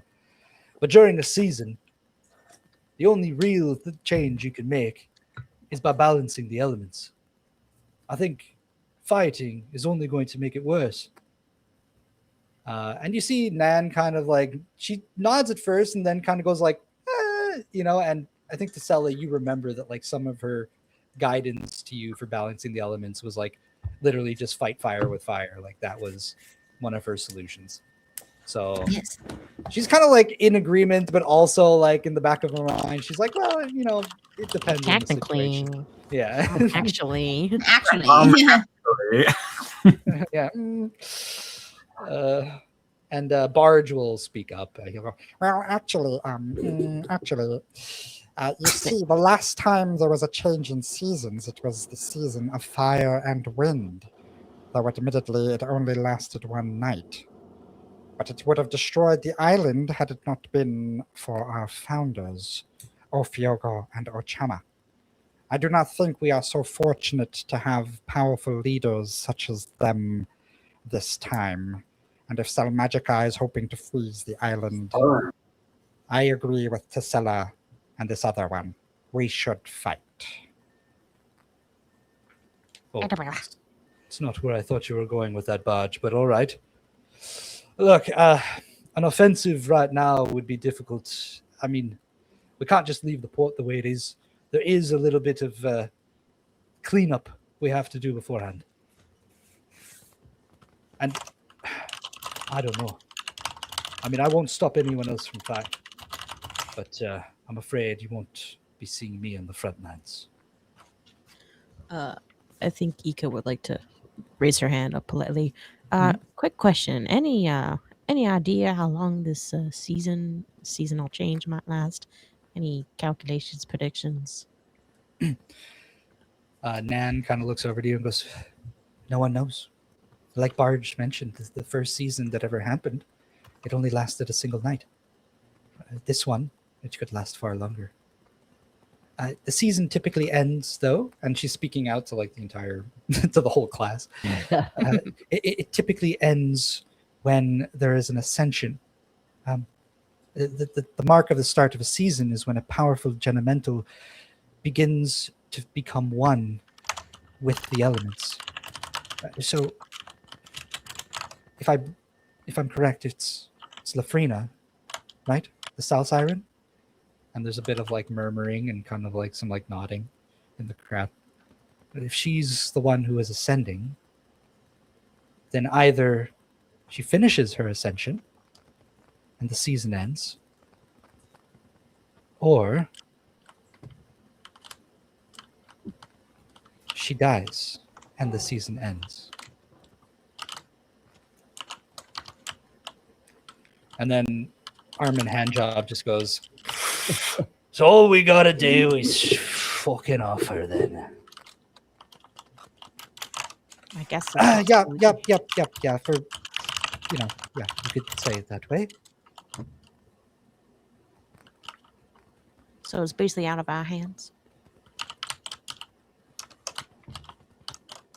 It's out of the Highwind Corps' hands, and it sounds to me, and Rowan will kind of get up off the floor, that the Highwind Corps has barely enough to cover the port as it is, which means that those unaccounted for are able to mount this offense to either aid Lafrena or speed her descent. I would offer my services an accompaniment to anyone else who would wish to make this journey. Bit of chatter in the room. I'm sorry, you want to aid the person who is trying to turn this place into a sub-zero hellhole? Trevor, fine. I would take the lead. This is not my home, but it could have been. All these people. Some of us, I at least, owe it to them to try. Does anyone else not believe this, as I do? You hear the great words of Rowan? A champion of all. Righting wrongs. Doing justice. If I may, There are those within Terra Frenetica who might be willing to aid in this cause. Perhaps we can go to them for aid. Rowan, if you, as you say, are willing to lead this, perhaps you can meet with them. I'm not one to have a plan, but I am one to feel the need for action. I can go. I want to sell it, and I'm so sorry. She's gonna be really invasive and grab Rowan's like arm and like lift it so it's flexing. Be like Happy him. Yeah, and just like this guy, and she's gonna point at Trevor. You know, and then point back to Rowan. Took out Golden Greg, and now we're gonna take the fight across the sea. And she's just gonna get really hyped, like her lightning bugness. She's lit up. Not across the sea. Not across the sea. wherever she gotta go. She's so hyped. Like she's just like, yes, we're fighting. And like, you can see. Only if we have to. Yeah, that's The captain is like, here, Rowan. Yes, Rowan. Okay, who's right next to me in our crew? Maybe like Borbo. You just hear Rowan under his breath, like, "Oh, I've already regret this." 3 cheers for Rowan, Slayer of the Elements. Yeah. Ender of the seasons. Everyone starts joining in. We're in an office. Are we still in an office? Like, Yeah, we're all The just tiny office. this tiny little jank ass We're not office. slaying anyone. We're delivering a message. Where are these other people that we can deliver the message to? Well, they live in the floating archipelago.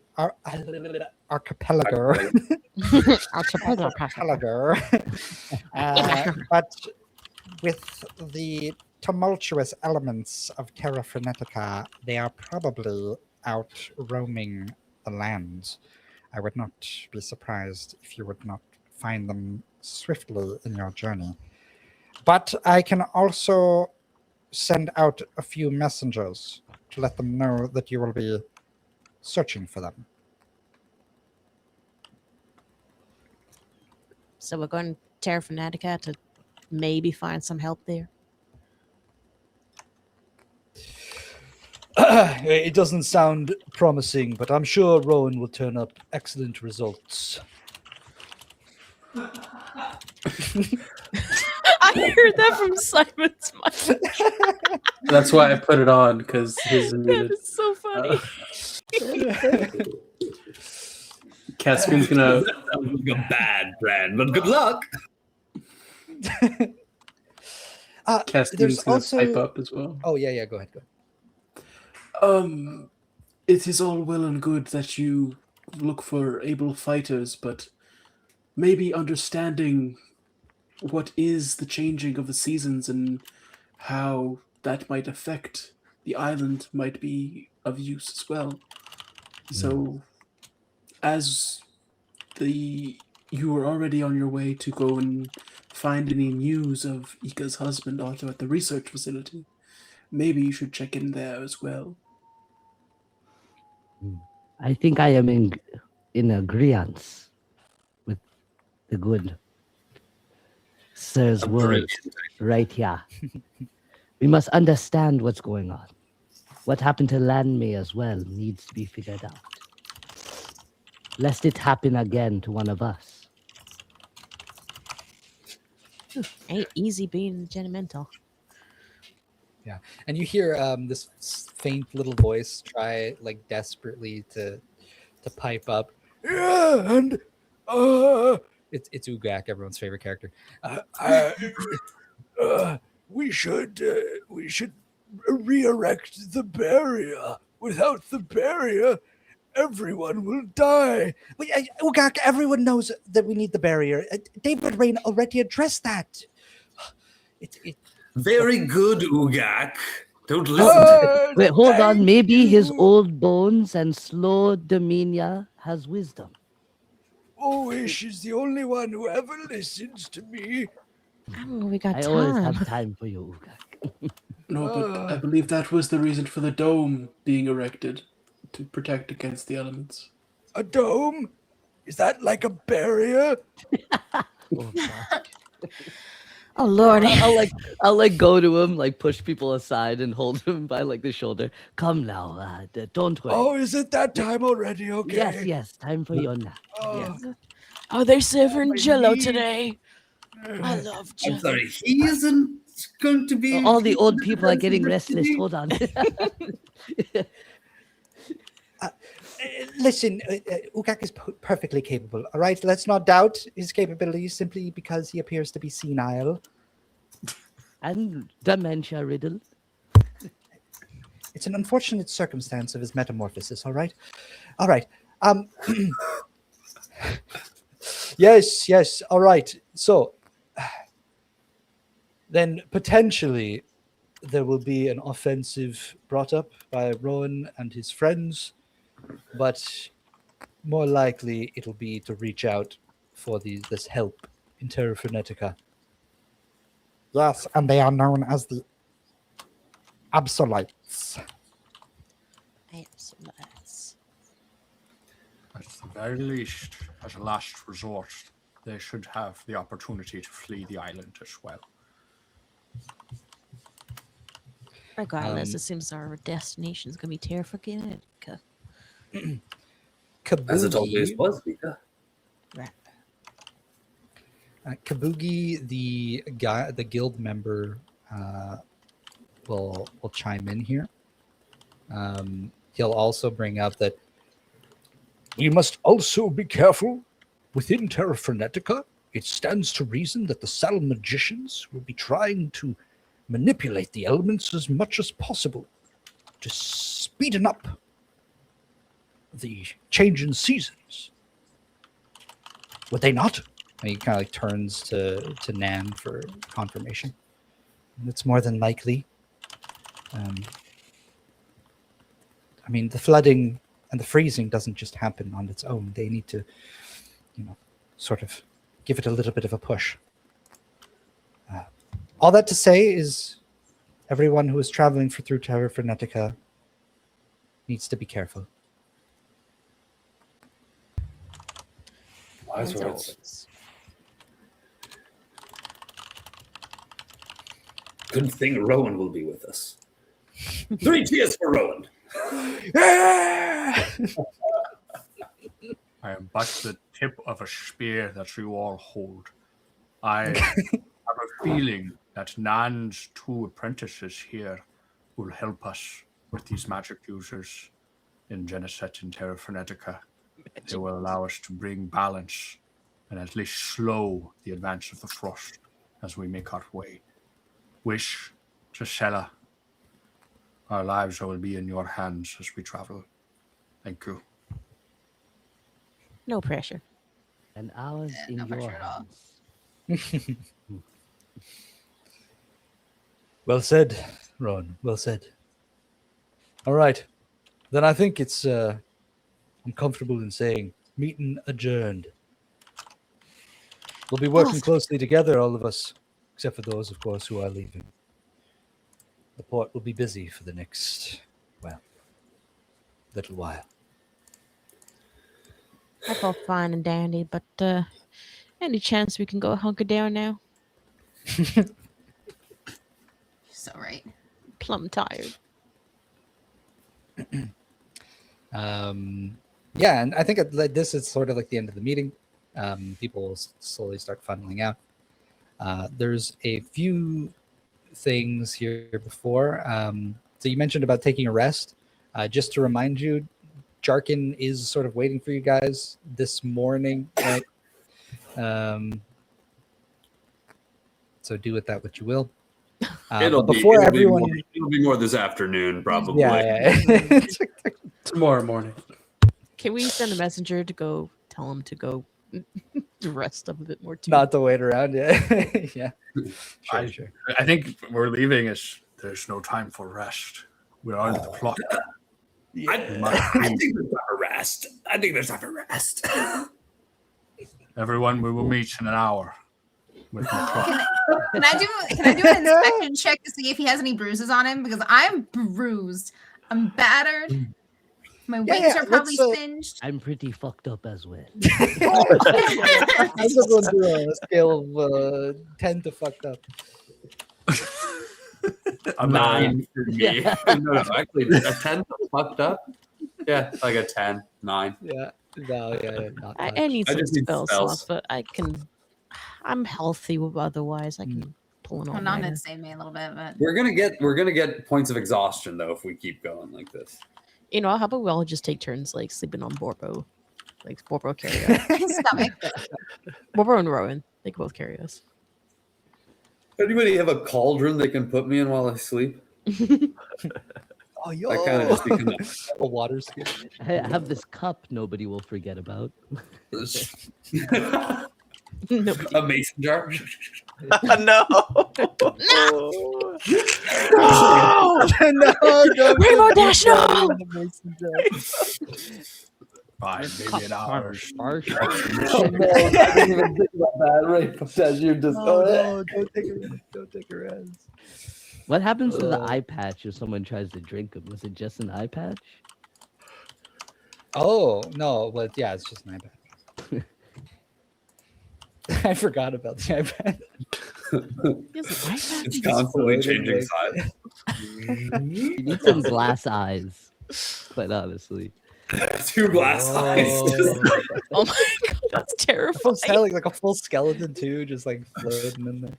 Oh shit. It wouldn't last that long. Oh man, good snack. That collagen. Unless it was made of like a magical metal. It's like a fabricated skeleton. Yeah. What am I? I'm see-through Wolverine. Yo! Yes, the only difference between you and Wolverine is that you're see-through. What am I? Not that you're Jello, just you're His Jello, strong as adamantium. Hey, that guy, just like Wolverine. just like Wolverine. Sing songs just like Wolverine. Which one do I shoot? Like Hugh Jackman does sing songs. Wolverine on Yeah, ice. you are right. You are right. Yeah. Mixed Les Mis and X-Men. You have you have that. This guy's Hugh Jack. Jackman You have on Trevor. Hugh Jackman. I literally write down Daddy whenever. That's awesome. Okay. All right. We're Anyway. Before everyone funnels out of the room, there's a couple little interactions here that I just want to quickly list off. The captain approaches Levi and Caspian. Comes up to you, the two of you. He goes, "Boys, I know you made yourselves some friends, but I need you on the ship. It's going to be one heck of a busy few weeks. You think you'll be there by my side?" Of course, Captain. I'll be there. I know that we took some casualties, but someone needs to be there to see the boys healed up and, well, heal the ones that can't be healed at the port. I'll be there. I knew you'd understand, Caspian. I'll leave that all up to you, all right? Of course. And Levi, well, to tell you the truth, the boys, they sometimes it feels like they respect you more than they do me. So, if you don't mind, give them a little stern talking to from time to time.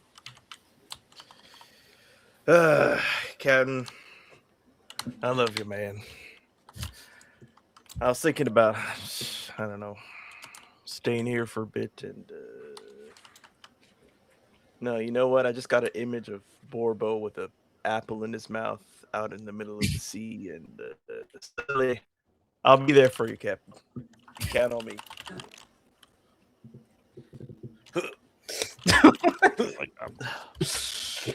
All right. Not sure I'll tell you about that later, or not. I don't It's know. good to have you. to have you with me, Levi. Who's King Tuck? All right. Yeah. Oh, God. What's this guy do with Danny Phantom? I got a lot of questions, goddammit. Pipe down back there, Borbo. Not now. Now's not the time. Okay, so also Nan is going to give sort of like a last farewell, I guess, to Wish and to Sella. Oh, lucky. He was. Did I get my tutoring? Am I missing my tutoring now? Yeah, you got to go back up to the parlor to meet the person. And I think, like, just without being roundabout about it, like, you bring it up, and then Wish is like, "Oh, actually, I met somebody at the parlor," and then Nan goes, "Oh yeah." Sorry, can you tell I'm getting a little tired? A little pequeño, a peculiar pequeño. Yes, he stopped by just before all the commotion, and but I know he would be able to help you, Tesella. He's did he say where he'd be? Yes, by the wind chimes. Chimes. Oh, the organs. Yes. Ah, all right. Well, you can't miss it then. Just outside the town. And he also, it seems he has a way with fire. The way he ate those hot pepper papa bonsais. Oh, yes, he does. He's the one who taught me how to control my core. Oh. Tesela, maybe Pequeño is your new teacher. Oh. Wait, he ate your spicy stuff in the garden? It's one that I gave away. There's still 5 others for you waiting. Okay. Thank you. Cute. But it seems he's a wellspring of knowledge.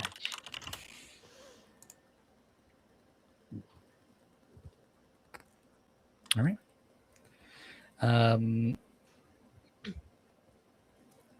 Yeah, she gives you both big kisses on the forehead, and she'll heal you both.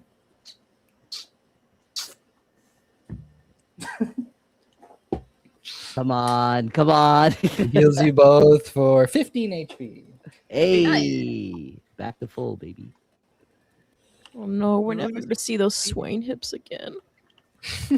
Well, you see them off one last time. And she Stop sneaks justifying through my the door mother. frame.